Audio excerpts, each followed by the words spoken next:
Il y a beaucoup de discussions concernant la conduite appropriée et le mode de vie des chrétiens cherchant à vivre vertueusement et en accord avec Dieu.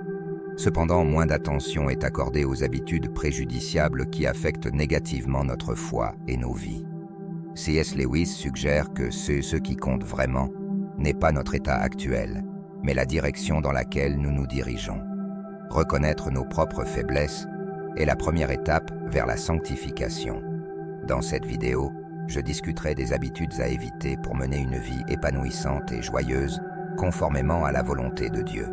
Comme le dit Romains 12, tout, ne vous conformez pas au monde actuel, mais soyez transformés par le renouvellement de l'intelligence, afin de discerner quelle est la volonté de Dieu, ce qui est bon, agréable et parfait.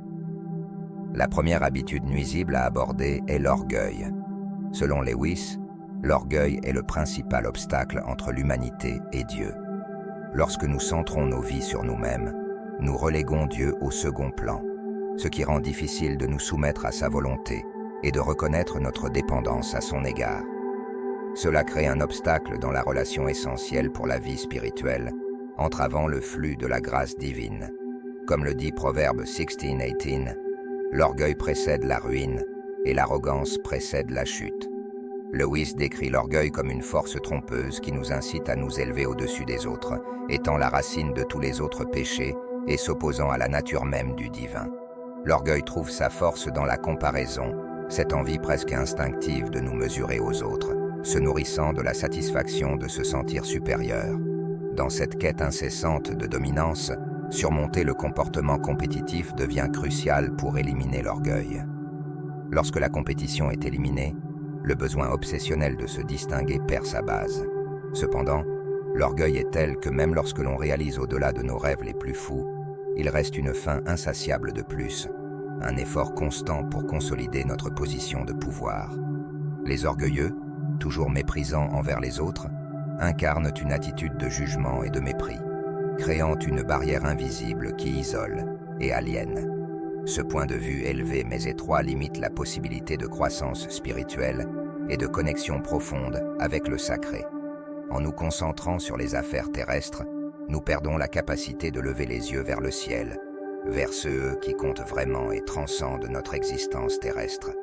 Ainsi, l'orgueil nous éloigne non seulement des autres, en nous plaçant sur un piédestal de fausse supériorité, mais il entrave également une rencontre authentique avec le divin. Pour ceux qui recherchent une croissance spirituelle, reconnaître et combattre l'orgueil est essentiel. Cela implique de cultiver l'humilité, de pratiquer l'empathie et d'embrasser la vulnérabilité, en comprenant que nous sommes tous égaux dans notre quête de sens et de connexion. Ce n'est qu'alors que nous pouvons détourner notre attention de l'attrait trompeur de l'orgueil et regarder vers le haut, cherchant une compréhension plus profonde du but de notre voyage et de la présence constante du sacré dans nos vies. La deuxième habitude que nous devrions envisager de changer est la négligence des disciplines spirituelles. Ces disciplines englobent diverses pratiques, notamment la prière, la lecture et la méditation de la Bible, le jeûne, le service, l'adoration de Dieu, la confession, la communion et l'adoption de la simplicité. Sans ces pratiques, notre relation avec Dieu peut devenir superficielle ou distante, notre perception de sa volonté peut devenir floue, et notre capacité à faire face aux défis de la vie avec grâce et courage peut diminuer. Un autre problème significatif qui demande notre attention est le consumérisme rampant, une pratique tout à fait contraire aux principes promus par C.S. Lewis et la tradition chrétienne. Le consumérisme nous distrait de notre but spirituel, devenant facilement un idole qui prend la première place dans nos vies, reléguant Dieu au second plan. Lorsque l'accumulation matérielle devient notre objectif principal, nos aspirations spirituelles et la recherche d'une relation plus profonde avec Dieu peuvent être négligées. Comme il est écrit dans Matthieu 6:24, « Nul ne peut servir deux maîtres, car ou il haïra l'un et aimera l'autre, ou il s'attachera à l'un et méprisera l'autre. Vous ne pouvez servir Dieu et Mammon. » Le consumérisme altère nos valeurs, promouvant le matérialisme, la cupidité et l'égoïsme, contraire aux enseignements chrétiens de la contentement, la générosité et l'amour pour autrui. Le consumérisme favorise un état d'insatisfaction perpétuelle, en conflit avec la gratitude et la contentement trouvé en Dieu. Comme mentionné dans Philippiens 4:11, 13, ce n'est pas que je recherche des dons, mais je recherche le fruit qui abonde pour votre compte. Je possède tout en abondance, et j'ai plus que comblé mon désir à l'aide de celui qui m'approvisionne. J'ai tout reçu en abondance, et j'ai plus que suffisamment.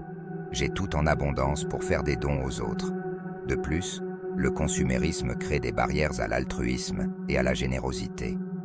La préoccupation pour l'accumulation de richesses peut conduire à négliger les besoins des autres, entravant l'exercice de la générosité et de l'amour, des aspects fondamentaux du christianisme. Le consumérisme rampant piège souvent les individus dans un cycle d'auto-indulgence, limitant leur capacité à regarder au-delà d'eux-mêmes et à servir les autres. Comme le dit Marc 12:31, « Aime ton prochain comme toi-même. Il n'y a pas de commandement plus grand que ceci. » La quête incessante de possessions matérielles supplémentaires peut mener à des sentiments de vide, d'incomplétude et de déconnexion spirituelle de Dieu. Peu importe leur abondance, les biens matériels ne peuvent jamais pleinement satisfaire les besoins spirituels et émotionnels profonds des humains. La véritable plénitude et le but viennent d'une relation intime avec Dieu. L'Ecclésiaste 5:10 met en garde « Celui qui aime l'argent n'en sera jamais rassasié, et celui qui aime les richesses n'en profitera pas. C'est encore là une vanité. » De même, Hébreux 13:5 exhorte « Ne vous livrez pas à l'amour de l'argent. Contentez-vous de ce que vous avez, car Dieu lui-même a dit « Je ne te délaisserai pas, et je ne t'abandonnerai pas. » Une autre habitude néfaste est l'indifférence envers les autres. Cela peut se manifester de diverses manières, depuis négliger d'offrir de l'aide quand on le peut, jusqu'à ignorer les besoins émotionnels ou physiques des autres. Dans notre monde de plus en plus interconnecté, où les nouvelles des injustices et de la souffrance sont constamment accessibles, il devient facile de tomber dans l'apathie ou le désintérêt, en justifiant l'inaction en croyant que le problème est trop vaste ou que les efforts d'une personne ne feront pas de différence. D'un point de vue chrétien, l'indifférence envers les autres pose un problème profond. Elle contredit directement le second plus grand commandement. Aime ton prochain comme toi-même. Ce commandement exige un soin actif et une compassion, ne laissant aucune place à l'indifférence. L'indifférence affaiblit également la communauté. Le christianisme souligne l'importance de la communauté et du soutien mutuel, enseignant que nous sommes tous membres d'un seul corps en Christ. Ainsi, pratiquer les disciplines spirituelles mentionnées précédemment est crucial pour renforcer votre foi, votre famille, votre communauté et la société dans son ensemble. Nos outils et nos épées dans la lutte contre le mal et dans la quête d'amélioration du monde se matérialisent dans nos actions et nos principes. La vie et les enseignements de Jésus-Christ offrent une réponse à l'indifférence, en mettant l'accent sur la compassion active. Il tendait la main aux marginalisés, guérissait les malades et nourrissait les affamés, illustrant un amour qui transcende le statut social ou la condition. L'apathie de la société face à ces problèmes et envers Jésus lui-même a finalement conduit à sa crucifixion, un acte extrême de rejet. À travers sa vie et son sacrifice, Jésus a souligné les conséquences graves de l'indifférence et a appelé à l'amour et à l'action comme remède. Une habitude cruciale à cultiver est la promotion du scepticisme comme une vertu, surtout lorsqu'il s'agit de se prémunir contre la foi aveugle et la méfiance totale envers les enseignements chrétiens. La Bible nous invite à avoir la foi, même sans une compréhension ou une preuve complète. Or, la foi, c'est la ferme assurance des choses qu'on espère, la démonstration de celles qu'on ne voit pas. Hébreux 11:1. La foi est présentée comme une confiance profonde en Dieu et en ses promesses, transcendant les preuves immédiates ou visibles. Le scepticisme, souvent mal interprété comme cynisme ou incrédulité totale, peut être vertueux lorsqu'il implique une approche prudente et questionnante des connaissances, des croyances et des assertions. Dans ce sens, le scepticisme ne rejette pas la vérité mais encourage une recherche approfondie de celle-ci, exigeant des preuves et un raisonnement logique avant d'accepter toute affirmation comme vraie.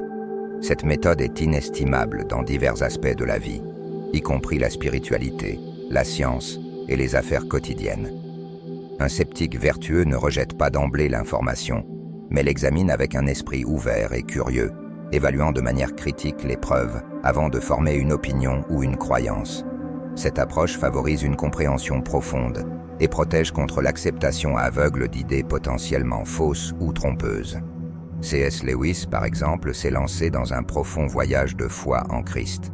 De manière intrigante, c'est son scepticisme intellectuel qui a joué un rôle crucial dans cette transformation. Naturellement curieux et analytique, Lewis a initialement adopté l'athéisme. Cependant, ces mêmes qualités l'ont finalement conduit au christianisme. En tant qu'académicien exceptionnellement doué avec un engagement fort envers la logique, les preuves et la quête de la vérité, le scepticisme de Lewis l'a poussé à remettre continuellement en question les croyances, y compris ses propres vues athées. Il a trouvé que l'athéisme et le matérialisme offraient des réponses insatisfaisantes aux questions fondamentales de la vie sur l'univers et l'existence humaine.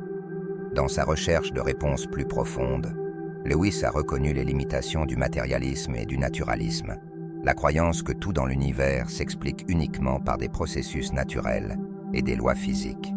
Il a commencé à douter que de telles perspectives puissent pleinement rendre compte des expériences humaines, telles que la moralité, la beauté, l'amour et la spiritualité. Le scepticisme de Lewis n'était pas isolé. Il a été significativement influencé par ses amis et collègues, notamment J.R.R. Tolkien, un catholique fervent. Tolkien a encouragé Lewis à considérer le christianisme non seulement comme une mythologie morale, mais comme une vérité historique et une révélation divine. À travers des conversations et des débats approfondis, Lewis a été encouragé à appliquer sa rigueur intellectuelle aux affirmations du christianisme. Finalement, Lewis a trouvé que la foi chrétienne présentait une vision du monde plus cohérente et satisfaisante que l'athéisme ou l'agnosticisme. Il était particulièrement attiré par le concept de l'incarnation, Dieu devenant homme en Jésus-Christ, qu'il considérait comme essentiel pour comprendre la nature humaine et le dessein divin. Pour Lewis, le christianisme faisait sens logiquement et comblait son désir pour quelque chose au-delà du monde matériel. Sa transition du scepticisme à la croyance fut un processus graduel de questionnement, de réflexion et d'acceptation finale. Lewis a raconté son parcours vers la foi non comme un saut aveugle, mais comme une transformation hésitante, peut-être le converti le plus réticent d'Angleterre, luttant avec le christianisme, résistant, en lutte, méfiant à chaque tournant. Le sixième habit que nous devons réévaluer et changer est notre capacité à pardonner. Lewis a toujours souligné le pardon comme pivot de la vie chrétienne, reflétant le pardon de Dieu envers nous. Le pardon, selon lui, est crucial pour notre liberté spirituelle et émotionnelle, nous libérant de l'amertume et nous permettant de coexister pacifiquement avec nous-mêmes et les autres. L'incapacité de pardonner, a soutenu Lewis, pose un problème profond, avec des répercussions spirituelles et émotionnelles profondes pour les chrétiens. Dans le christianisme, le pardon n'est pas simplement recommandé mais commandé, reflétant le cœur même de l'Évangile. Jésus a instruit ses disciples de pardonner, soulignant son importance dans la prière du Seigneur. Pardonne-nous nos offenses, comme nous aussi nous pardonnons à ceux qui nous ont offensés. Matthieu 6:12. Ainsi, refuser de pardonner ne défie pas seulement un principe central du christianisme, mais invite aussi à la dévastation personnelle. Le manque de pardon érige une barrière entre les individus et Dieu, contraire aux enseignements chrétiens où le pardon incarne l'amour divin. Cette barrière peut étouffer la croissance spirituelle, entraver la communion avec Dieu et restreindre l'accès à sa grâce et à sa miséricorde. De plus, l'incapacité de pardonner nourrit la rancune et l'amertume, qui peuvent submerger les individus, affectant leur bien-être mental, physique et spirituel. La Bible met en garde contre l'amertume dans Hébreux 12:15, avertissant les croyants de prévenir la croissance d'une racine d'amertume qui peut troubler et souiller beaucoup de gens, obstruant la grâce de Dieu. La rancune peut empoisonner chaque aspect de la vie d'un chrétien, des relations à la paix intérieure et à leur capacité d'aimer aussi bien eux-mêmes que les autres.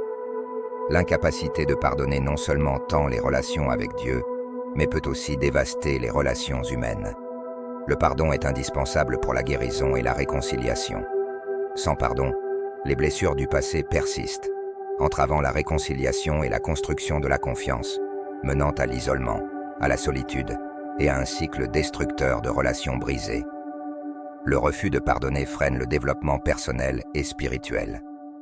Le christianisme considère le pardon comme essentiel à la sanctification, le processus de devenir plus semblable à Christ. Sans volonté de pardonner, les chrétiens peuvent rester spirituellement immatures, incapables d'approfondir leur compréhension de l'amour et de la miséricorde de Dieu. Habitude 7. Résistance au changement. Résister au changement est un défi omniprésent qui impacte significativement les chrétiens de diverses manières. Dans le chemin de la foi, le changement signifie souvent croissance et transformation. Cependant, résister au changement peut avoir des conséquences spirituelles, émotionnelles et relationnelles négatives, entravant le parcours spirituel et l'engagement communautaire. La résistance au changement peut entraîner des conséquences significatives, notamment la stagnation spirituelle, l'un des résultats les plus graves. Le christianisme est une foi dynamique qui présuppose une relation en évolution avec Dieu.